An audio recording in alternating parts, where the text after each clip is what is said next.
बिस्मिल्लाहिर्रहमानिर्रहीम बच्चों, मेरा नाम मुज़फ़्फ़र सरफराज है और मैं आज आपके सामने एक दफ़ा फिर से हाज़िर हूँ सोशियोलॉजी के लेक्चर सीरीज़ के साथ। तो बच्चों, लास्ट टाइम हम सोशियोलॉजी का मैंने एक सेक्शन आपको स्टार्ट करवाया था, सोशल प्रॉब्लम्स। ठीक है, बहुत ज़्यादा आपके पास टॉपिक्स हैं सोशल प्रॉब्लम्स के आपके सिलेबस में, जिनमें से कुछ इंपॉर्टेंट भी हैं, कुछ इंपॉर्टेंट नहीं भी हैं। ठीक है, तो हम यानी कि जो जो इंपॉर्टेंट टॉपिक्स हैं हम उनको कर रहे हैं। तो मैंने आपको पॉवर्टी मैंने आपको करवा दिया है, तो अब एक पॉपुलेशन ग्रोथ का इंपॉर्टेंट टॉपिक है आपके ऐसे के लिए भी, आपको कहीं ना कहीं तक किसी न किसी हद तक आपको काम आएगा। करंट अफेयर पाकिस्तान अफेयर में भी आपको काम आएगा। तो बच्चों, आज इस टॉपिक को हम स्टार्ट करते हैं। कुछ रिलेटेड आर्टिकल्स हैं टेक टू सक्सेस पेज पे ऑलरेडी अपलोड कर दिए गए हैं, आप उनको काइंडली देख लीजिएगा। पॉपुलेशन से रिलेटेड आपको वहाँ पे सारा का सारा आर्टिकल्स मिल जाएंगे, उनको गो थ्रू कर लीजिएगा। That will be more than enough. और इस लेक्चर के अंदर जो theoretical perspective of population growth है, ठीक है, सोशल प्रॉब्लम्स का इन सोशोलॉजी, वो इंशाल्लाह मैं डिस्कस करूँगा। तो ये डिफरेंट हो जाएगा। तो उन पर्सपेक्टिव को अप्लाई करने के बाद आपका यही जो करंट अफेयर पाकिस्तान अफेयर का जो टॉपिक है, यही सोशोलॉजी का टॉपिक आपने कैसे बनाना है वो मैं आपको बता दूंगा। तो बच्चों, स्टार्ट करते हैं। देखें, पहले तो हमें एक चीज़ हमें ये अंडरस्टैंड कर लेनी है कि पॉपुलेशन एक वर्ल्ड वाइड फिनोमिना है। पॉपुलेशन ग्रोथ, पॉपुलेशन एक्सप्लोजन एक वर्ल्ड वाइड इसका जो फिनोमिना है।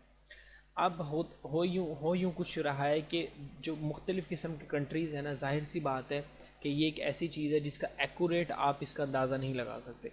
ये किस तरह नहीं लगा सकते, क्योंकि ये चेंज होती रहती है। किस तरीके से कि जस्ट सपोज़ कि आपने एक साल 2017 के अंदर आपने पॉपुलेशन आपने कैलकुलेट की, एस्टिमेट लगाई कि पाकिस्तान की पॉपुलेशन 210 है। आपको क्या पता कि एक साल बाद आपके पास फेमाइन आया, डिज़ीज़ आया, कोई इस तरह की चीज़ आई, ठीक है, जिसकी वजह से अचानक से डेथ रेट के अंदर इजाफा हुआ और आपके पास जो बर्थ रेट है उसके अंदर इजाफा नहीं हुआ, उनके अंदर कमी वाक़ होगी। तो ये जो फ्लक्चुएशन होती रहती है डेथ रेट के अंदर और आपके पास बर्थ रेट के अंदर, इसलिए हम एग्जैक्ट तो कैलकुलेट नहीं कर सकते कि इतनी आपके पास पॉपुलेशन है दुनिया की, ये इस परसेंट से बढ़ रही है। ठीक है, ये फ्लक्चुएशन इसके अंदर आती रहती है, लेकिन हमें एक बहुत ही अच्छा एस्टिमेशन हमें मिल जाता है। तो सिंपल सी बात है, इसकी डेफिनेशन इसको करने की क्या ज़रूरत है कि आपके पास अगर नंबर ऑफ़ इंडिविजुअल के अंदर इंक्रीज़ हो जाए तो उसको हम क्या बोलते हैं, पॉपुलेशन ग्रोथ बोलते हैं। ठीक है, अच्छा जी। अब आपके पास जो ग्लोबल जो पॉपुलेशन है ना, वो आपके पास 83 मिलियन एनुअली बढ़ रही है, जिसको अगर हम आज के रेट के हिसाब से परसेंटेज में करें तो आपके पास 1.1% आपके पास बनती है। पहले मैं आपको ग्लोबली फैक्ट्स बता रहा हूँ, उसके बाद मैं पाकिस्तान की तरफ जाऊँगा। अच्छा जी, इसका ट्रेंड कैसे है कि 1800 के अंदर 1 बिलियन के करीब पॉपुलेशन थी और आज 2020 के अंदर 7.774 बिलियन पॉपुलेशन है। कहीं ये 7.8 है, कहीं ये 7.9 है, डजन मैटर, ऊपर नीचे थोड़ा सा हमेशा ही आपको मिलेगा। ठीक है, अच्छा, अगर ये सब कुछ ऐसे ही चलता रहा, ठीक है, इसी तरीके से जिस रेट के ऊपर ये चल रही है पॉपुलेशन 1.1% के ऊपर अगर ये बढ़ती रही तो 2030 के अंदर ये 8.6 बिलियन हो जाएगी। ठीक है, और 9.8 बिलियन हो जाएगी बाय ये 2050, और 2100 के अंदर ये 11.2 बिलियन आपके पास पॉपुलेशन हो जाएगी अगर इस 1.1% रेट के ऊपर चलती रही। कोई आपके पास इसके अंदर तब्दीली ना आई गई, पॉलिसीज़ वगैरह ना लाई गई थर्ड वर्ल्ड कंट्री स्पेशली के अंदर, तो आपके पास ये पॉपुलेशन आपके पास इस हद तक जा सकती है। ठीक है, और आप देख सकते हैं कि ये अमाउंट कितनी ज़्यादा है। अच्छा जी, अब पाकिस्तान के हिसाब से देख लेते हैं। जो आपके पास हमारे पास जो सर्वे है वर्ल्ड पॉपुलेशन रिव्यूज़ 2019, उसके मुताबिक जो ग्रोथ रेट है पाकिस्तान का वो 2.04% है, जो कि उसके नेबरिंग कंट्रीज़ हैं like India, China and Iran 1.02%, 0.43% and 1.36% respectively, India, China and Iran.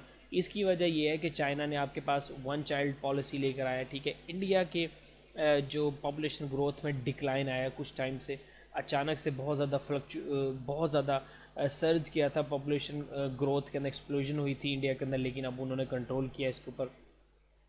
तो हम ये देख रहे हैं कि 395 मिलियन पाकिस्तान के अंदर लोग होंगे 2050 में। यहाँ बाईपास लिखा हुआ है कि विल बाईपास 300 मिलियन, तो मैं आपको एग्जैक्ट बता रहा हूँ जो कि सर्वे है आपके पास, ब्यूरो स्टेटिस्टिक्स सर्वे का आपके पास है 395 मिलियन पाकिस्तान की पॉपुलेशन होगी 2050 में।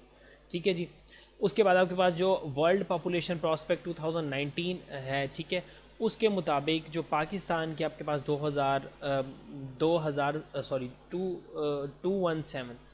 217 मिलियन आपके पास पाकिस्तान की पॉपुलेशन है 19 के अंदर, आपको बता रहा हूँ ये, जो कि 12 मिलियन ज़्यादा है, यानी कि 12 मिलियन का मतलब है 5.9% इंक्रीज़ हुआ है 2017 से 2019 तक।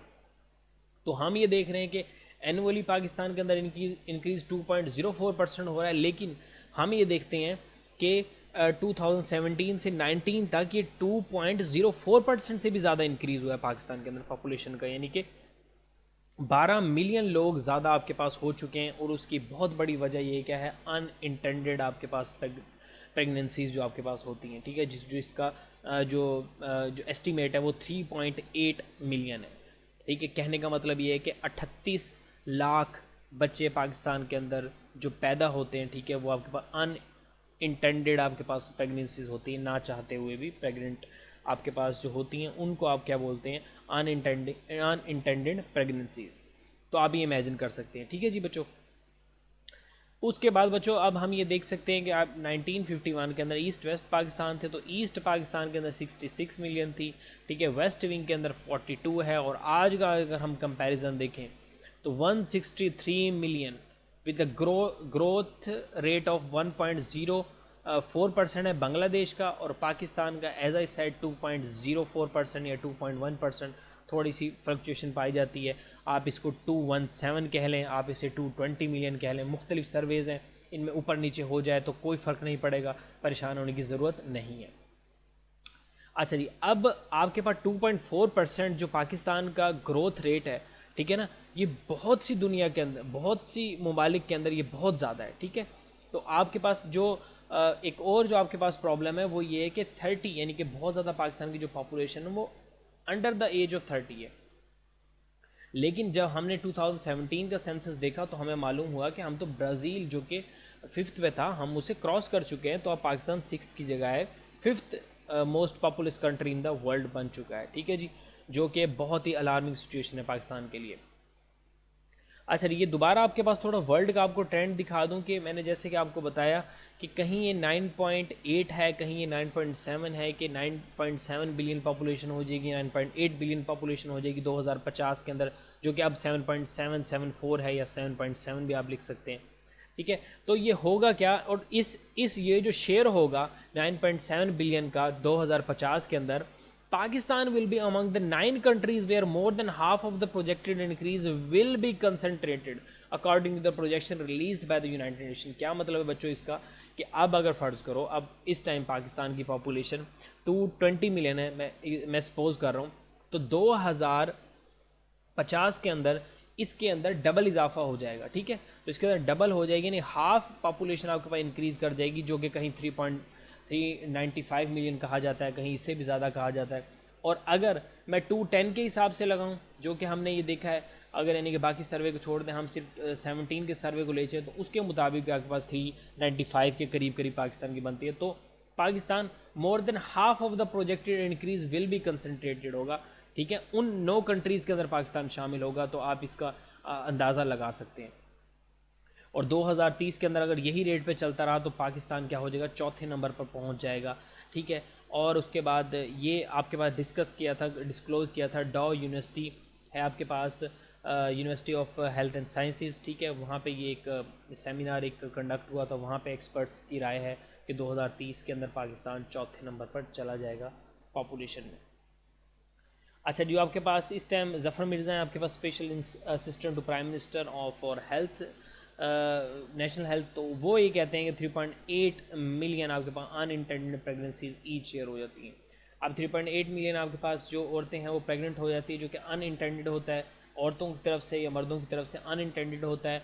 और पाकिस्तान की जो हाफ जो तकरीबन पॉपुलेशन है, यानी कि मैरिड वुमेन है, वो आपके पास कॉन्ट्रासेप्टिव या फिर दूसरे जो मेथड्स हैं उनको यूज़ नहीं करती पॉपुलेशन कंट्रोल के लिए, ठीक है जी। तो ये आपके पास एक शॉकिंग फैक्ट है जो कि आप देख सकते हैं। अच्छा जी बच्चों, अब कॉजेज़ क्या हैं इनकी, ठीक है। देखिए, हुआ कुछ यूँ है कि 1800 के अंदर, ठीक है, या फिर उससे पहले देख लें आप, 1800 को अगर आप ले लें तो 1800 से पहले 1800 के बाद ना चेंजिंग आनी शुरू हुई हैं। वो ये कि आपके पास उस टाइम ना हेल्थ फैसिलिटीज़ मौजूद नहीं थी। एक छोटी छोटी सी बीमारियां होती थी, चिकन पॉक्स से लाखों लोग मर जाते थे, फीवर से, आपने मलेरिया का आपने सुना होगा, ठीक है, इन्हीं से बहुत ज़्यादा लोग मर जाते। सैनिटेशन का सिस्टम नहीं था, सेवरेज का सिस्टम नहीं था, पीने के लिए साफ़ पानी मौजूद नहीं था, दो के most of the part of the world के अंदर आज भी नहीं है, लेकिन उस टाइम हालात बहुत ज़्यादा ख़राब थे, ठीक है। फीवर से ही बहुत ज़्यादा बच्चे मर जाते थे। बहुत कम बच्चे ऐसे होते थे जो कि 6 साल से और 10 साल की उम्र को क्या करते थे, क्रॉस करते थे। लेकिन हुआ कुछ यूँ है कि आपके पास जैसे जैसे आपके पास साइंस और टेक्नोलॉजी ने आपके पास तरक्की की है, तो आपके पास जो मोर्टेलिटी रेट है, यानी कि शरह अमवात जो है ना, वो क्या है, गिर गया है। और इसके कंट्रेरी जो आपके पास बर्थ रेट है वो आपके पास इंक्रीज़ हो गया है। जो आपके पास डेवलप्ड और अनडेवलप्ड कंट्री में दो के ये इनमें बड़ा फ़र्क पाया जाता है। मोर्टेलिटी रेट डेवलपिंग कंट्रीज़ में अभी भी है, मौजूद है, ज़्यादा है, लेकिन मोर्टेलिटी रेट डेवलप कंट्रीज़ के अंदर बहुत ही कम हो गया है। सेम एज बर्थ का रेसिप्रोकल है। Birth rate developing countries, third world countries में बहुत ज़्यादा है, लेकिन डेवलप कंट्रीज़ के अंदर ये 1.9 तक चला गया है, ठीक है, तो यानी कि काफ़ी कम है। बेटर मेडिकल फैसिलिटीज़ है, एज आई सेड, तो ये आपके पास वजूहात हैं जिसकी वजह से आपके पास पॉपुलेशन एक्सप्लोजन हुई है। अच्छा, अब इसमें ये सिर्फ और सिर्फ डिजीज़ ही नहीं होती थी, यूँ होती थी कि पहले, यानी कि अब 19, अगर आप 45 से पहले देख लें, 1945 के बाद अब तक कोई ऐसी जंग नहीं हुई कि बहुत ज़्यादा लोग आपके पास मरे हों, जिनकी डेथ हुई हो, ठीक है। 1945 से पहले 40 आपके था जो सेकेंड वर्ल्ड वार है वो हुई, फर्स्ट वर्ल्ड वार हुई है, और उससे पहले आपके पास जो रेवोल्यूशंस आए और उसके अंदर जो लोगों की अमवात हुई, तो उस टाइम उसकी वजह से भी पॉपुलेशन आपके पास कम थी। लेकिन आपके पास जैसे कि 1945 के बाद कोई ऐसी आपके पास जंग नहीं हुई जिससे बहुत कोई मास पॉपुलेशन आपके पास की डेथ हुई हो, ठीक है। तो एक तो ये टेक्नोलॉजिकल एडवांसमेंट हो गई इन फर्टिलिटी ट्रीटमेंट के अंदर। अब फर्टिलिटी ट्रीटमेंट के अंदर क्या है कि पहले पहले टाइम के अंदर बहुत ज़्यादा ऐसा होता था कि अगर किसी को यानी कि प्रेगनेंसी इश्यूज़ हैं तो वो क्योर नहीं हो पाते थे, ठीक है। लेकिन अब आपके पास इतनी टेक्नोलॉजी आ चुकी है कि आप फर्टिलिटी ट्रीटमेंट के अंदर एडवांसमेंट आ चुकी है। मैं आपको छोटी सी एग्जांपल दे देता हूँ कि एक अभी थोड़ा टाइम पहले एक बॉलीवुड की मूवी आई जो कि एक आपके पास कॉमेडी थी, लेकिन एक बड़ा अच्छा कॉन्सेप्ट था, जिसका कॉन्सेप्ट का नाम था IVF। इसको बोलते हैं in vitro fertilization. In vitro fertilization आपके पास फर्टिलिटी ट्रीटमेंट को ही बढ़ाने का एक तरीका है, यानी कि फर्टिलिटी बढ़ाने का, यानी कि अगर आपके पास यानी कि प्रेगनेंसीज में इश्यूज़ आ रहे हैं तो इस तरह की और चीज़ें मौजूद हैं। इस तरह टेस्ट ट्यूब बेबीज़ आपके पास हैं, तो ये आपके पास चीज़ें हैं जो फर्टिलिटी ट्रीटमेंट ने जिनको क्या किया है, टेक्नोलॉजी एडवांसमेंट ने बढ़ा दिया है। तो अब जो है वो इनफर्टिलिटी के जो चांसेस थे वो बहुत कम हो गए, ठीक है। दो के मौजूद हैं, कुछ चीज़ें हैं जिनको नहीं ट्रीट किया जा सकता, लेकिन बहुत ज़्यादा चांसेस कम हो गए, ठीक है। इमिग्रेशन, आपने ना इमिग्रेशन को ना IN से, इन से, और EM से, यानी कि एग्जिट से आपने इसको याद रखना है। इमिग्रेशन यानी कि आना, तो इमिग्रेशन बहुत ज़्यादा हुई है इस पीरियड के अंदर, ठीक है। ग्लोबलाइजेशन जब से आई है तो इमिग्रेशन का एक बहुत बड़ा की वजह बनी है कि डेवलपिंग कंट्रीज से डेवलप कंट्रीज़ के अंदर इमिग्रेशन हुई है, ठीक है। लैक ऑफ प्लानिंग, जाहिर सी बात है कि कुछ हम जो आपके पास जो पूरी दुनिया के अंदर कुछ मुख्तलिफ़ किस्म के रिलीजन मौजूद हैं, ठीक है। आप जैसे कि इस्लाम है, हम बीइंग मुस्लिम, तो पाकिस्तान के अंदर जो रिलीजियस स्कॉलर्स हैं तो वो एक बहुत बड़ी हर्डल है पाकिस्तान के अंदर पर्टिकुलर अगर बताऊं कि वो आपके पास पॉपुलेशन एक्सप्लोजन को, ये पॉपुलेशन के ख़िलाफ़ पॉपुलेशन पॉलिसी नहीं आने देते, ठीक है। तो पाकिस्तान, ये जो आपके पास लैक ऑफ प्लानिंग है, अब ये हुकूमत की तरफ से भी आप इसको कह सकते हैं, लेकिन इसके अंदर और भी बहुत सारे एलिमेंट मौजूद हैं जिसके अंदर आपके पास रिलीजियस प्रैक्टिसेस हैं, रिलीजियस आपके पास हार्मनी ना होना है, ठीक है। पाकिस्तान के केस में अगर देखा जाए तो इज्मा और इज्तिहाद ना होना है मॉडर्न डे के हिसाब से चलने के लिए, ठीक है। तो प्लानिंग आपके पास एक लैक ऑफ प्लानिंग आपको नज़र आती है। माइग्रेशन आपके पास हुई है बहुत ज़्यादा इस पीरियड के दरमियान में, और ऑब्वियसली लैक ऑफ एजुकेशन आपके अंदर पाई जाती है कि एक हमारे पास एक तो एजुकेशन है ना, एक अवेयरनेस हमारे पास, एक कॉन्सेप्ट अभी भी यही पाया जाता है कि जितने ज़्यादा हाथ होंगे उतने ज़्यादा हमारे पास एक इनकम के रिसोर्सेज होंगे, लेकिन ये कॉन्सेप्ट की भी ज़रूरत है समझने की कि उस दो हाथों को कमाने वाले हाथ बनने के लिए 22 साल 24 साल दरकार होते हैं। अगर आप मतलब यानी कि बच्चे पैदा करते हैं, ठीक है, और आप उनको मतलब अगर उनको सोर्स ऑफ इनकम के तौर पे लेके जाते हैं तो वो आपके पास क्या होगा, सोशल इवल्स होंगी, जिनको हम क्या बोलते हैं, बेगर्स बोलते हैं, या फिर हम चाइल्ड लेबर बोलते हैं। ठीक है, बेगर्स पैदा होंगे या फिर चाइल्ड लेबर आपके पास की जैसी सोशल इवल्स आपकी सोसाइटी में मौजूद होंगी। तो एजुकेशन यहाँ पे बहुत ज़रूरी है। दूसरा, अब इसकी वजूहात एक पॉवर्टी भी है कि अगर 5 करोड़ लोग पाकिस्तान के अंदर बिलो द पॉवर्टी गुजार रहे हैं तो उनके लिए तो यही है कि कोई 10 रुपये लेकर आ रहा है, मांग के 20 लेकर आ रहा है, तो उनके लिए तो वो काफ़ी है। इसी तरीके से आप देखेंगे जो आपके पास बिलो द पॉवर्टी लाइन है, यहाँ पे जो मैरिजेस की जो एज है वो बहुत कम है, यानी कि बहुत ज़्यादा शादियाँ आपको 12 से 16 साल की उम्र में होती नज़र आती हैं। ठीक है, और होते होते होते उनके जो बर्थ रेट है उनका, यानी कि उनकी फर्टिलिटी है उनकी, यानी कि जो बिलो द पॉवर्टी लाइन गुजारे हैं उनकी फर्टिलिटी रेट ज़्यादा है बनिस्बत उनके जो कि एक अच्छा लाइफ स्टैंडर्ड है, जो आपको इलीट क्लास है, आपके पास अपर क्लास है। मैंने आपको इसका कॉन्सेप्ट एक ये भी दिया था बच्चों के, जो इलीट फैमिली है वो ये बहुत अच्छी तरीके से जानती हैं कि अगर हम ज़्यादा बच्चे पैदा करेंगे तो हमारी इनकम उन ज़्यादा लोगों में बटेगी, तो हमारे जो डोमिनेंसी का जो हमारा एक हमारा जो राज चलता आ रहा है वो उसको हैम्पर हो सकता है। तो वो बहुत स्मार्ट प्ले करते हैं, लेकिन आपके pass on the other hand ये ऐसा नहीं हो पाता। ठीक है, तो एक पॉवर्टी बहुत बड़ी वजह होती है इसकी। तो अब हुकूमत पाकिस्तान ने एक बिल इंट्रोड्यूस कराया है कि 18 साल की उम्र से पहले शादी नहीं हो सकती। ठीक है, तो ये आपके पास एक अच्छा कानून है, इसको मज़ीद बेहतर करने की ज़रूरत है। इसको एटलीस्ट 2022 तक लेके जाना चाहिए। और अगर ऐसा कर ही दिया है कि 18 तक आपने शादी आपने करनी है, तो फिर आप पॉपुलेशन कंट्रोल के ऊपर पॉलिसी लेकर आएँ कि आप इस एज तक इससे ज़्यादा बच्चे नहीं पैदा कर सकते। ठीक है, तो इस तरह की कुछ पॉलिसीज़ हैं, ये बड़े बोल्ड डिसीजंस हैं। इनके लिए आपको एक ऐसी लीडरशिप की ज़रूरत है जो कि या तो बहुत ही बोल्ड डिसीजन ले, या फिर आपको एक ऐसी आपके पास सालिस गवर्नमेंट की ज़रूरत है जो कि इनका मेडिएट करे और आपके पास एक कंसेंसस डेवलप करे। ठीक है जी। उसके बाद है प्रोग्रेस इन फूड प्रोडक्शन। अब देखिए, अब पहले तो आपके पास क्या था कि चंद आपके पास अजनास थे जो कि आपके पास अवेलेबल होते थे फूड के तौर पे। ठीक है, लेकिन अब जैसे जैसे आपके पास वक्त गुजरता गया, जाहिर सी बात है पॉपुलेशन बढ़ रही है तो फूड की डिमांड भी बढ़ रही है। तो फूड की जब डिमांड बढ़ी तो अल्टरनेटिव सोर्सेज आपके पास मौजूद हैं। आप ब्रेड्स मुख्तलिफ तरह की है, बिस्किट्स आपके पास अवेलेबल हैं। इसी तरीके से आपके पास मुख्तलिफ अल्टरनेटिव चीज़ें आ गई हैं मार्केट के अंदर जिनको आप अल्टरनेटिव फूड प्रोडक्शन मेथड्स के अंदर इस्तेमाल कर सकते हैं। एक चीज़ ये हुई है food production, progress in food production, तो ये भी हुई है कि अल्टरनेटिव सोर्स मिल गए, यानी कि आप रोटी की जगह आप ब्रेड भी खा सकते हैं। ठीक है, आप और बिस्किट्स वगैरह और बहुत सारी चीज़ें जो आप यूज़ कर सकते हैं। साथ साथ जो प्रोडक्शन की जो क्वांटिटी है वो बहुत इंक्रीज़ हो गई है। मुख्तलिफ़ किस्म के फर्टिलाइजर्स आ गए हैं, खादें आ गई हैं, बीज आ गए, केमिकल्स आ गए हैं जो कि प्रोडक्शन को बढ़ाते हैं। ठीक है, फिर जो सॉइल फर्टिलिटी है, सॉइल की जो आपके पास प्रोडक्शन है उसको इंक्रीज़ करने के मेथड्स हैं। पेट्रियार्की मौजूद है, पेट्रियार्की इस तरह के मेल डोमिनेटिंग सोसाइटी है। ठीक है, तो बच्चे कितने होने, कब होने, कैसे होने, तो ये जो है ना ये बहुत ज़्यादा आपके पास मेल डोमिनेट करता है पाकिस्तानी सोसाइटी के अंदर। ठीक है, तो ये आपको ज़्यादातर जो आपके पास थर्ड वर्ल्ड कंट्रीज़ के अंदर ये पाया जाता है, ये वाला फिनोमेना पेट्रियार्की का, मेल पेट्रियार्की का। और थर्ड वर्ल्ड कंट्रीज़ के अंदर भी आपको ये रूरल एरियाज़ के अंदर बहुत ज़्यादा पाया जाता है। मिस इंटरप्रटेशन ऑफ रिलीजन है। अब इसके ऊपर मैं, क्योंकि एक कॉन्ट्रोवर्शियल सब्जेक्ट है, मैं इसके ऊपर कोई ऐसी कमेंट पास नहीं करना चाहता। आपको पता है हमारे यहाँ पे कि जो रिलीजियस स्कॉलर हैं वो इन कुछ चीज़ों के ऊपर ऑन बोर्ड आने के लिए तैयार नहीं है। तो ये क्या है जी, मिस इंटरप्रटेशन ऑफ रिलीजन है, जिसको अल्लामा इकबाल ने in his book reconstruction of religious thought in Islam में ये कहा था कि सबसे बड़ा डिबैकल अगर जो हुआ है कुछ, वो ये हुआ है कि हमने इजमा और इज्तिहाद को छोड़ दिया।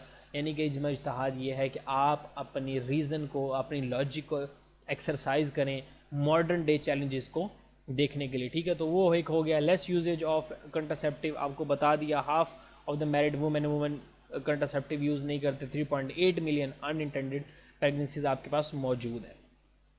अब जी इफेक्ट्स क्या होता है, इफेक्ट्स आपके सामने कि लिमिटेड नेचुरल रिसोर्सेज हैं।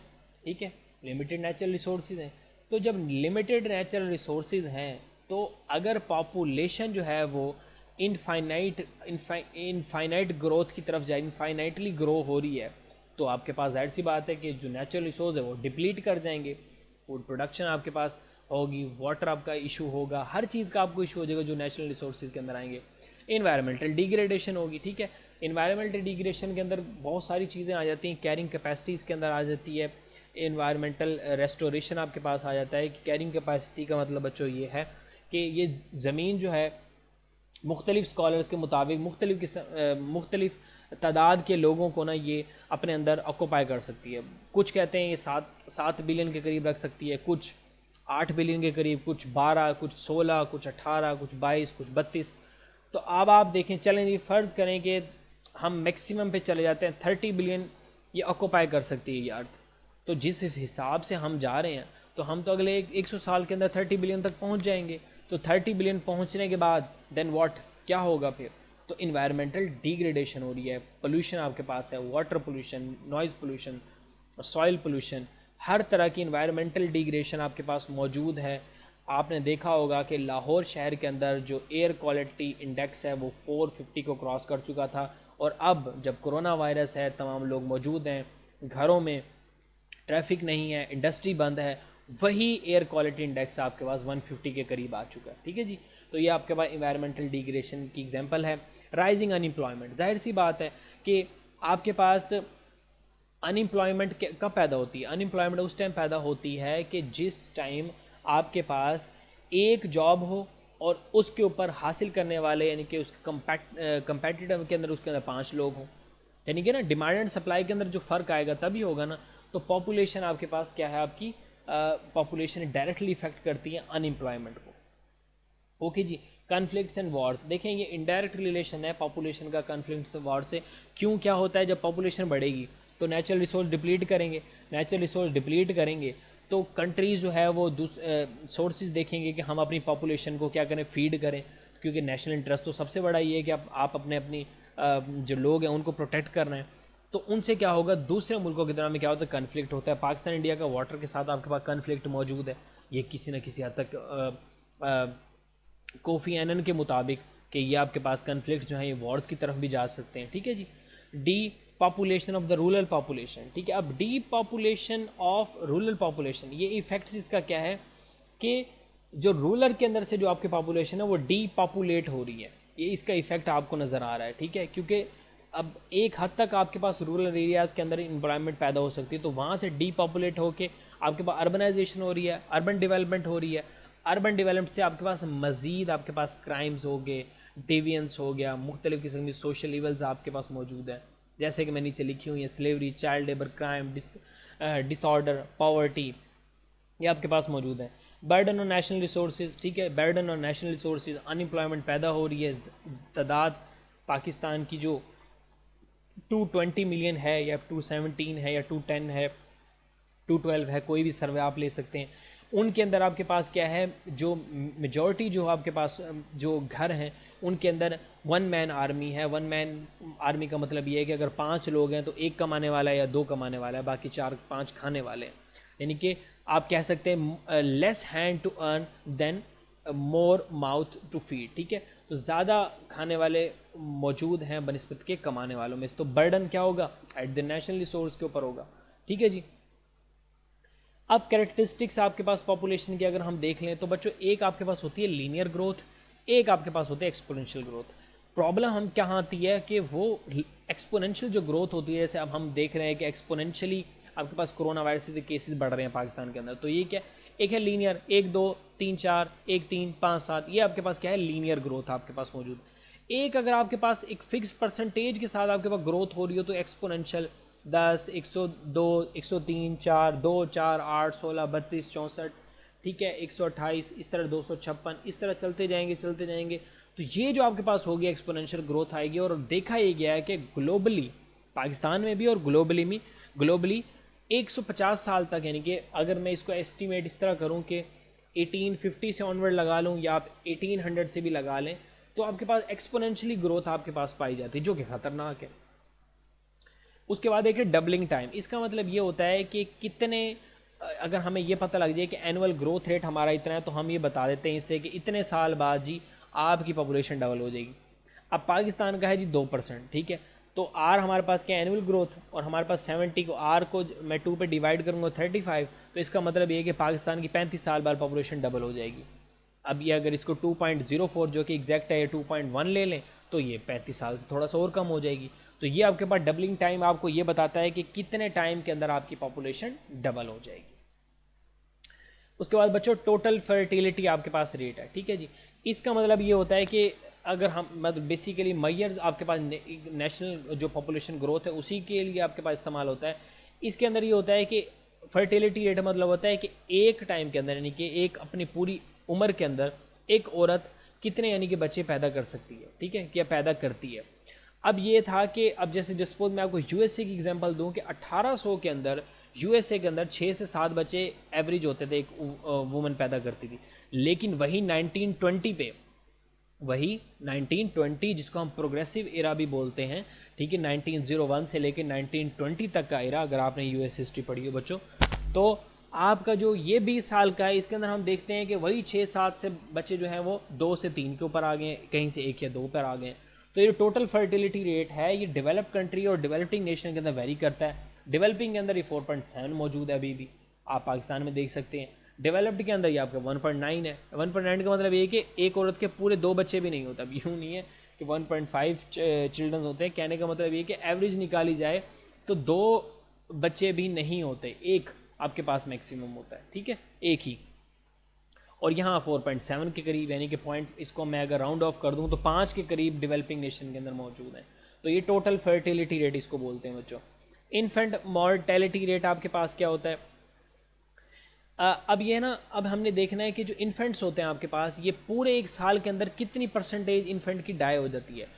मैंने जैसे कि पहले आपको बताया कि छोटी चिकन पॉक्स हो गया, मलेरिया हो गया, फीवर हो गया, ठीक है, कॉफ हो गई, इस तरह के फ्लू हो गया, इससे करोड़ों लाखों लोग बच्चे मर जाते थे जब आपके पास 1800 से पहले या 1800 से थोड़ा से बाद का जो पीरियड है। लेकिन पिछले 50 सालों के अंदर डेवलपिंग और डेवलप्ड कंट्री के अंदर जो मोर्टेलिटी रेट है उसके अंदर बहुत ज़्यादा डिक्लाइन आया है, और सबसे ज़्यादा डिक्लाइन तो डेवलप्ड कंट्रीज़ के अंदर आया है।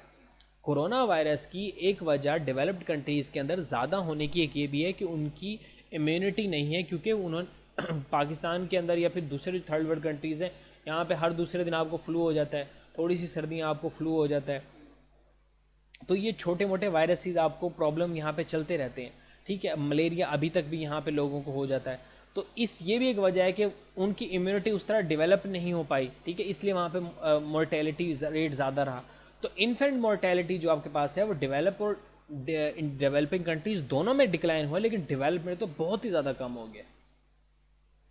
उसके बाद जीरो पॉपुलेशन ग्रोथ है जी। इसको आप यूँ कह लें कि जितने मरते हैं उतने पैदा होते हैं, तो जीरो पॉपुलेशन ग्रोथ है। 5 बच्चे पैदा हुए, 5 ही मर गए, तो फिक्स रेट पे चल रहा है। इसको ये लेमैन लैंग्वेज समझाइए, अब इसको वैसे पढ़ लें, when birth plus immigration in a population are just equal to the plus immigration. इन का मतलब है, इन का मतलब है आना, ई का मतलब है एग्जिट, जाना। तो जब आना जाने की यानी कि जो पॉपुलेशन की तादाद है वो बराबर है तो जीरो पॉपुलेशन ग्रोथ कहते हैं, ठीक है जी। मेल फीमेल रेशो, देखिए मेल फीमेल रेशो बड़ी मैटर करती है क्योंकि पैट्रियार्की मौजूद है, ठीक है। तो चाइना के अंदर 140 और आपके पास 100 की रेशो है। 140 आपके पास बच्चे होंगे, लड़के होंगे, और आपके पास 100 लड़कियाँ होंगी, ये रेशो। तो इससे क्या होता है, यानी कि जाहिर सी बात है जो लड़कियां हैं शादियों के लिए उधर ये मसाइल पैदा होते हैं। इसमें होता यूँ है कि अगर आपने एक फ्लोरिश सोसाइटी के अंदर होना यूँ चाहिए कि फेयर बैलेंस होना चाहिए आपके पास मेल और फीमेल रेशो में। पाकिस्तान के अंदर करीब करीब मौजूद है 2-1% का, 1-2% का फ़र्क मौजूद है, अदरवाइज़ ये ज़रा कम है। तो इसमें होता क्या है, इन्फेंटिसाइड होता है, जेंडर बेस्ड अबॉर्शन करवा दिए जाते हैं, मार दिया जाता है लड़कियों को बहुत से पार्ट के अंदर अभी भी, ठीक है। तो ये आपके पास एक मेल फीमेल रेशो आपके पास वजह बनती है। लाइफ एक्सपेक्टेंसी, देखें किसी एक एवरेज इंसान की कितनी ज़िंदगी होगी उसको लाइफ एक्सपेक्टेंसी बोलते हैं। अब आपको एक और रीज़न भी बता दूं मैं कि कोरोना वायरस का जो असर है वो 30 से 39 साल तक आपके पास 0.6% है, ठीक है। यानी कि जो 0.6% के चांसेस हैं उनके डेथ के, 39 के बाद ये काम ख़राब होना शुरू होता है। और इटली के अंदर, USA, स्पेन, UK, US, इन सब के अंदर जिनकी डेथ हुई है उनकी जो एज थी वो 65+ थी। इटली की जो लाइफ एक्सपेक्टेंसी है वो 81 है। इस वजह से वहाँ पे जो बहुत ज़्यादा डेथ हुई वो एजड लोगों की हुई, क्योंकि इम्यूनिटी कम होती है। और यही मैं आपको बताना ही चाह रहा हूँ कि यूरोप के अंदर लाइफ एक्सपेक्टेंसी ज़्यादा है क्योंकि वहाँ पे फैसिलिटीज़ ज़्यादा हैं, अच्छा लिविंग स्टैंडर्ड है। लेकिन ये कि पिछले आपके पास 50 से 100 साल के दरमियान में जो लाइफ एक्सपेक्टेंसी है बहुत ज़्यादा बड़ी है, ठीक है। ऑन एवरेज आपके पास आप देख लें 40 टू 65 के दरमियान आपके पास पास सेंचुरी के अंदर आपके पास ये लाइफ एक्सपेक्टेंसी इंक्रीज़ हुई है। पाकिस्तान के अंदर गालबन ये 64 63 के करीब है, ठीक है जी। तो आपके पास ये आपके पास आ गई लाइफ एक्सपेक्टेंसी आ गई। अच्छा बच्चों, उसके बाद हमारे पास बच्चों है, अब हमने थेरेटिकल पर्सपेक्टिव अप्लाई करने हैं। देखें एक बहुत ही मशहूर थ्योरी है, आप कहीं पे भी देख लें, हर बुक के अंदर आपको मिलेगी, कोई बुक ले लें, कोई इंटरनेट पे देख लें, आपको ये थ्योरी हर जगह नज़र आएगी। देखें बच्चों, एक तो इस थ्योरी का आप पहले मकसद समझ लें क्या है। सिंपल वे के अंदर समझ लें कि जो आपके पास पॉपुलेशन है ना वो एक्सपोनेंशियली बढ़ रही है, ठीक है, और जो आपके पास फूड है ना, फूड प्रोडक्शन जो है वो पॉपुलेशन के मुकाबले में स्लो बढ़ रही है। तो हो क्या रहा है, डिमांड एंड सप्लाई में फ़र्क आ रहा है। इसी की वजह से मालथूजियन थ्योरी कहती है, आपके पास मालथोस कहता है कि स्टारवेशन होगी, पॉवर्टी होगी, डिजीज़ होगा, क्राइम होगा, मिजरी होगी, ठीक है ना, ये इस तरह के होंगे, ये सारे अटैच हैं इसके साथ पॉपुलेशन एक्सप्लोजन की वजह से। क्यों? क्योंकि फूड प्रोडक्शन उसी तेज़ी से नहीं बढ़ रही जिस तेज़ी से पॉपुलेशन बढ़ रही है। ये इसके लिए वर्ड इस्तेमाल करता है एक्सपोनेंशियली ग्रोथ, ज्योमेट्रिक ग्रोथ और अरिथमेटिक ग्रोथ, ठीक हो गया जी। तो इसको आपने जो है माइंड में रखना है। अच्छा जी, अब ये कहता है इसको ठीक कैसे करें, वो कहते हैं जी दो तरीके हैं, एक आप पॉजिटिव चेक्स और दूसरा प्रिवेंटिव चेक्स। पॉजिटिव चेक्स ये हैं कि कुदरत की तरफ से फेमाइन आया, बहुत सारे लोग मर गए, कुदरत की तरफ से डिजीज़ आई, बहुत सारे लोग मर गए, ठीक है, वायलेंस हुई, कन्फ्लिक्ट्स हुए, वॉर्स हुए, बहुत सारे लोग मर गए, पॉपुलेशन कम हो गई। कहता है ये तो हैं पॉजिटिव चेक्स। फिर वो कहता है प्रिवेंटिव चेक्स ये हैं कि भाई आप बर्थ कंट्रोल को खुद स्टेबलाइज करें, पॉपुलेशन ग्रोथ को खुद कम करें। कैसे? आपको चाइना ने करके दिखाया है, आपको बांग्लादेश ने करके दिखाया, डेवलप कंट्रीज़ के अंदर पॉलिसीज़ मौजूद हैं, 1 चाइल्ड पॉलिसी, 2 चाइल्ड पॉलिसीज़, ठीक है, मुख्तलिफ़ किस्म की और चीज़ें मौजूद हैं। तो ये आपके पास क्या है, प्रिवेंटिव चेक्स हैं। आप जितने मर्जी प्रिवेंटिव चेक्स लगाएं, आपने पॉपुलेशन कंट्रोल करना है, ये आपका मकसद है, ठीक है बच्चों। तो पॉपुलेशन पे जैसे ही क्वेश्चन आएगा, थेरेटिकल पर्सपेक्टिव के बगैर अटैम्प्ट करोगे तो पाकिस्तान अफेयर, करंट अफेयर का सवाल होगा, जब तक थेरी नहीं लगाओगे आप, ठीक है। तो लाजमी थेरेटिकल पर्सपेक्टिव को देख के जाना है। अच्छा जी, मार्क्सिज्म जो आपके पास है वो थ्योरी क्या कहती है, वो यूँ कहती है कि भाई इनका थोड़ा सा ना कार्ल मार्क्स का ना डिफरेंट पॉइंट है इससे रिलेटेड। वो कहते हैं कि पॉपुलेशन जो ग्रोथ है ना वो एक सिम्टम है, लेकिन ये पॉवर्टी का, रिसोर्स डिप्लेशन का, पोल्यूशन का और जो बाकी सोशल इल्स हैं उनकी ये वजह नहीं है, कॉज नहीं है, ये तो सिम्टम है, ठीक है। तो वो ये कहते हैं कि हम, आप ये बताते हो ना कि पॉपुलेशन आपके पास वजह है पॉवर्टी की, पॉपुलेशन वजह है रिसोर्स की, पॉपुलेशन एक वजह है सोशल इल्स की। वो कहते हैं नहीं, ये सिम्टम है, ये कॉज नहीं है ये, ठीक है, ये कार्ल मार्क्स कहते हैं। अब ये आपके पास कहते हैं ये इसलिए कहते हैं कि क्योंकि ना एक सोशल एक्सप्लॉयटेशन पाई जाती है। जैसे कि मैंने आपको पहले भी शायद किसी वीडियो के अंदर बताया है कि इनका ये था कि आपके पास जो सोसाइटी है वो दो लोगों में बटी हुई है। एक वो कुछ चंद लोग हैं, ठीक है, जो कि कमाते हैं, ठीक है, और किन के ऊपर कमाते हैं, एक्सप्लॉइट किन को करते हैं, उनको, जो वर्किंग क्लास है। तो वो कहते हैं जो कमाने वाले हैं, जो फ़ायदा उठाने वाले हैं वो ज़्यादा हैं, कम हैं, और जो आपके पास जिनकी वजह से कमाते हैं, जो कि एक्सप्लॉइटेड हैं, वो आपके पास क्या है, ज़्यादा हैं। तो वो कहते हैं एक सोशल एक्सप्लॉयटेशन, एक ऑपरेशन की सी है आपके पास, एक ना इन्वायरमेंट है जो कि क्या करती है, पॉवर्टी की, ओवर क्राउडिंग की, अनएम्प्लॉयमेंट की, इन्वायरमेंटल डिग्रेडेशन की वजह बनती है, ठीक है ना। और ये सारे मिल के वजह बनाते हैं पॉपुलेशन की, ठीक हो गया। तो ये इस तरीके से वो इसको सिम्टम कंसिडर करते हैं, वो इसको कॉज कंसिडर नहीं करते। मैंने क्लियरली लिख दी है, आप इसको पढ़ भी लीजिएगा बच्चों। अब वो कहते हैं कि जी करे क्या, वो कहता है भाई जी क्योंकि आपके पास दो क्लासेस मौजूद हैं, ठीक है, क्योंकि आपके पास दो, आपके पास एक कन्फ्लिक्टिंग व्यूज़ मौजूद हैं, तो कहते हैं दोनों जी कॉम्प्रोमाइज़ करें और हर किसी को इक्विटी और सोशल जस्टिस और तमाम अच्छे गुड लिविंग स्टैंडर्ड प्रोवाइड किए जाएँ जो कि सबके लिए एक्सेसिबल हो। कार्ल मार्क्स तो ये सजेस्ट करते हैं कि एक टाइम ऐसा आएगा कि जो आपके पास ये जो प्रोलिटेट है, जिसको बोलते हैं डिक्टेटरशिप ऑफ द प्रोलिटेट, जिसको लेनिन ने आपके पास कॉन्सेप्ट इंट्रोड्यूस करवाया, वो ये कहते हैं कि प्रोलिटेट जो है, ये वर्किंग क्लास जो है, ये एक ना एक दिन उठेंगे सारे मिल के, ये जो चंद लोग हैं जो पैसे कमा रहे हैं, जिनको बोर्गोसिस कहते हैं, वो इनको उठा के फेंक देंगे वो, और उसके बाद वो डिक्टेटरशिप ऑफ प्रोलिटेट कहलाएगी। इस तरह का एक कॉन्सेप्ट है। लेकिन ये कि ये कहा जाता है, कहते हैं कि अभी सोशल जस्टिस होना चाहिए, इक्विटी होनी चाहिए, इक्विटी और इक्वालिटी के अंदर फ़र्क है, ये याद रख लें, ठीक है। अच्छा, इसमें आपको फ़र्क कैसे समझा दूं मैं। इक्विटी की आप बहुत अच्छी एग्जांपल आप कोटा सिस्टम ले सकते हैं सीएसएस के अंदर, लेमन लैंग्वेज के अंदर समझने के लिए। देखें बलूचिस्तान का, केपीके का, ठीक है, आपके पास एजुकेशन स्टैंडर्ड इतना अच्छा नहीं है, ठीक है। तो अगर उनको भी अगर हम पंजाब के हिसाब से कहें और कहें चलें जी ओपन के ऊपर आए सारे के सारे, यानी कि ये 200 सीट हैं, जो जितनी ले गया, तो होगा यूँ कि 90% सीटें या 80% सीटें या फिर 60-70% पंजाब ले जाएगा, बाकी 20-25 सिंध ले जाएगा, और केपीके, बलूचिस्तान, गिलगित बाकी जो हैं ये आपके पास रह जाएंगे। तो ये क्या इक्विटी। अब जो ब्लाइंड है, ठीक है, जो मेंटली चैलेंज जो फिजिकली चैलेंज है आपके पास, ठीक है, डिसेबिलिटी है, उनको तो कंपेट नहीं कर सकते ना हम अपने साथ, यानी कि फिजिकली फिट के साथ। तो ये इक्विटी होती है। आप वो सबको आप एक ऐसा आने का आगे सोशल जस्टिस का एक इन्वायरमेंट देते हो कि तमाम स्टैंडर्ड जो आपके पास लाइफ है ना वो उसको एंजॉय कर सकें, ठीक है जी।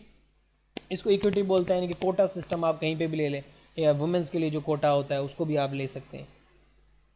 डेमोग्राफिक ट्रांजिशन आपके पास जो थ्योरी है, अब ये ना 4 फेजेस के अंदर आपके पास ये थ्योरी है। प्रेडिक्टेबल 4 स्टेज आपके पास मॉडल है।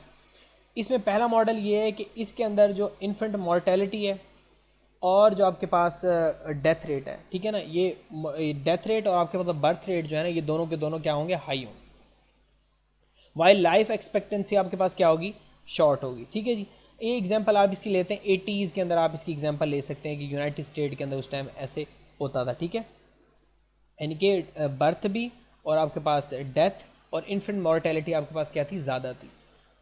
अच्छा जी, स्टेज 2 आपके पास ये होता है कि इसके अंदर ये आपके पास ये होता है बच्चों के जो बर्थ रेट होता है वो ज़्यादा हो जाता है और मॉर्टेलिटी आपके पास कम हो जाती है। अफ़गानिस्तान का या किसी और एक ऐसी कंट्री का, थर्ड वर्ल्ड कंट्री का आप इस एग्जांपल ले सकते हैं, ठीक है। अब लेकिन अफ़गानिस्तान का ही इसका यहाँ पे सूट करेगा, अफ़गानिस्तान के ही तरह की किसी इकोनॉमिक सिचुएशन के साथ लिंक करेगा, क्योंकि पाकिस्तान में हम नहीं कह सकते, क्योंकि पाकिस्तान में मॉर्टेलिटी रेट काफ़ी डिक्रीज़ हो गया। थर्ड वर्ल्ड कंट्री के अंदर सबको नहीं लेके आ सकते हैं। उसके बाद अब क्या होगा, इंडस्ट्रियलाइज शुरू हो गया, यानी कि इंडस्ट्रियल सोसाइटी की बात कर रहा हूँ अभी मैं, ठीक है। तो ये होगा, तो यहाँ पे क्या होगा, बर्थ रेट डिक्लाइन हो जाएगा, लाइफ एक्सपेक्टेंसी इंक्रीज़ हो जाएगी। ये मैक्सिको के करीब करीब, या मैक्सिको की जो और टाइप के जो कंट्रीज़ है वो इस कैटेगरीज के अंदर इस टाइम आएंगे। उसके बाद बच्चों स्टेज 4 के अंदर यहाँ पे को पोस्ट इंडस्ट्रियल एरा, मैंने आपको जब सोसाइटी की टाइप पढ़ाई थी तो आपने वहाँ पे ये देखा होगा कि इसके अंदर क्या होगा, डेथ रेट बहुत कम हो जाएगा, ठीक है, बर्थ रेट भी कंट्रोल में हो जाएगा और डेथ रेट तो बहुत ज़्यादा कंट्रोल हो जाएगा, और जो लाइफ होगी लोगों की वो हेल्दियर होगी, ज़्यादा एक्सपेक्टेंसी होगी लाइफ की। ये आपके पास बच्चों स्कैंडिनेवियन कंट्रीज़ या डेवलप कंट्रीज़ आते हैं, जिसके अंदर स्वीडन आपने एग्जांपल दी हुई है, स्वीडन हो गया, कनाडा हो गया, ठीक है, इस तरह की कंट्रीज़ है। और डेवलप कंट्रीज़ आपके पास न्यूजीलैंड भी ले सकते हैं आप इसके अंदर, डेनमार्क ले सकते हैं, स्विट्ज़रलैंड ले सकते हैं, कुछ भी लेना। तो इसको बच्चों आप स्टेज 4 कहते हैं।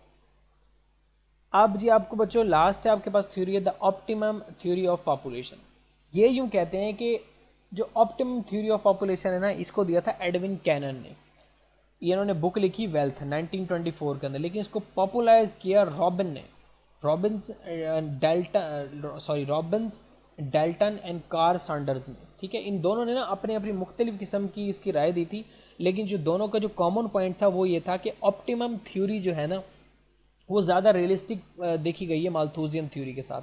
वो ये कहते हैं the optimum population is that the ideal size of population which provides the maximum income पर हेड। वो यूँ कहते हैं कि आप ना इस चीज़ से अंदाज़ा ना लगाएं कि 2 करोड़ होगी, 5 करोड़ होगी, 50 करोड़ होगी, 100 करोड़ होगी। वो कहते हैं जितनी मर्जी पॉपुलेशन हो जाए, इस चीज़ के ऊपर लगवाएं कि वो जो पर हेड के ऊपर जो वो इनकम देते हैं ना वो सफिशेंट होनी चाहिए। फ़र्ज़ करें कि एक मुल्क के अंदर 1 अरब की पॉपुलेशन है, लेकिन वो जो पर हेड के ऊपर जो वो इनकम उनके पास डिस्ट्रीब्यूट होती है, इतनी फैसिलिटीज़, इतनी रिसोर्सेज मौजूद हैं कि पर हेड के ऊपर जो इनकम आती है ना वो मोर देन सफिशेंट है, तो कोई इशू नहीं है। लेकिन एक मुल्क अगर फ़र्ज़ करो 20 करोड़ का भी है, लेकिन पर हेड के ऊपर जो इनकम आती है वो ना होने के बराबर आती है, तो वो 20 करोड़ भी कम है, वो 1 करोड़ भी कम है, ठीक है। आप देख लें इसराइल की 85 लाख पॉपुलेशन है, सिर्फ 85 लाख, ठीक है, पॉपुलेशन है, लेकिन सबका जो पर हेड इनकम है वो बहुत अच्छी है। सारे के सारे वहाँ पे आपको एजुकेशन से, हेल्थ से, आईटी से, हर जगह उनका राज है, ठीक है। जो साइबर सिक्योरिटी है, बैंक्स की जो साइबर सिक्योरिटी है वो उसको हेड करते हैं, ठीक है। तो ये इस तरह की बहुत सारी और एग्जांपल्स आप ले सकते हैं कि जो पर हेड की इनकम है वो डिसाइड करे कि पॉपुलेशन कितनी होनी चाहिए, ना कि ये कि 2 करोड़, 5 करोड़, 15 करोड़, 20 करोड़, 1 अरब, 2 अरब। पर हेड के ऊपर इनकम मैक्सिमम चल रही है, फाइन, आप 2 अरब पॉपुलेशन हो जाए, लेकिन अगर पर हेड के ऊपर नहीं हो रही तो 5 करोड़ पे भी नहीं हो रही तो वो भी ज़्यादा है। ठीक हो गया। तो ये बच्चों आपके पास क्या थी, आपके पास ऑप्टिमम थ्योरी ऑफ पॉपुलेशन थी। तो बच्चों मैंने आपको तकरीबन 4 थ्योरीज करवाई हैं। तो मेरे हिसाब से बुक्स के अंदर लिखी हुई थी 3, जितने भी आप लोकल बुक्स उठाएंगे तो उनमें 3 थी। एक बच्चे बहुत ज़्यादा सवाल पूछ रहे हैं कि बुक्स का बता दें। मुझे समझ नहीं आती कि क्या प्रॉब्लम हो रही है। लेक्चर नंबर 1 के अंदर मैंने बताया हुआ जॉन मैक्योनिस की बच्चों बुक है सोशोलॉजी की। अगर आपने रिकमेंडेड बुक करनी है, बहुत ज़बरदस्त किताब है, आप लाजमी पढ़ें अगर आप CSS के अटैम्प्ट के लिए सीरियस हैं। और उसके बाद अगर आपने बच्चों लोकल की लेनी है, आप कोई भी ले लें, मैं किसी का नाम नहीं लेना, लेकिन आपके पास अब्दुल हमीद तागा की किताब एक अच्छी है, आप वो ले लें। अगर आपने और कोई पब्लिशर की लेनी है आप ले लें। आपने कोर्स को देखना है कि कोर्स कितना है, एक स्टैंडर्ड वे के अंदर आपको हर चीज़ अगर मिल जाए तो वो। लेकिन अदरवाइज़ अगर अच्छी किताब है सोशोलॉजी की तो वो जॉन मैक्योनिस की बुक है। मैंने कहा आपको इस वीडियो के अंदर मैं दोबारा एक दफ़ा बता दूं ताकि अगर किसी को कोई प्रॉब्लम है बुक के हवाले से तो वो दूर हो जाए। इसके पॉपुलेशन से रिलेटेड कुछ आर्टिकल्स हैं, कुछ इंपॉर्टेंट, वो अपलोड मैं इंशाल्लाह कर दूंगा। ठीक है। बाकी थेरीज़ ये आपके लिए बच्चों मोर देन सफिशेंट है। क्वेश्चन आए तो आपने थेरीज़ को लाजमी इनकॉर्पोरेट करना है, अदरवाइज़ कोई फ़ायदा नहीं होगा। सोशोलॉजी के अंदर अगर पॉपुलेशन का क्वेश्चन आता है तो करंट अफेयर, पाकिस्तान अफेयर जैसा क्वेश्चन लगेगा अगर आपने उसके अंदर थेरेटिकल पर्सपेक्टिव ना डाला। आप इसके अंदर जो मैंने 3 पर्सपेक्टिव आपको पढ़ाए हुए हैं, आपके पास फंक्शनलिस्ट का आपको पढ़ाया हुआ है, ठीक है, आपको सोशल कन्फ्लिक्ट का पढ़ाया हुआ है आपको, ठीक है। तो ये आपको जो एक 3 पर्सपेक्टिव पढ़ाए हुए हैं आपने उनको ज़रूर देख लेना है इसके अंदर, और ये 4 आपके पास थेरीज़ की मौजूद है। ठीक है बच्चों, मुझे ज़रूर बताइएगा कि आपको कौन कौन से सोशल प्रॉब्लम्स के ऊपर लेक्चर चाहिए, ताकि मैं वो ऑन प्रायोरिटी बेसिस पे वो अपलोड कर दूँ। थैंक यू सो मच बच्चों, टेक केयर, अल्लाह हाफिज़।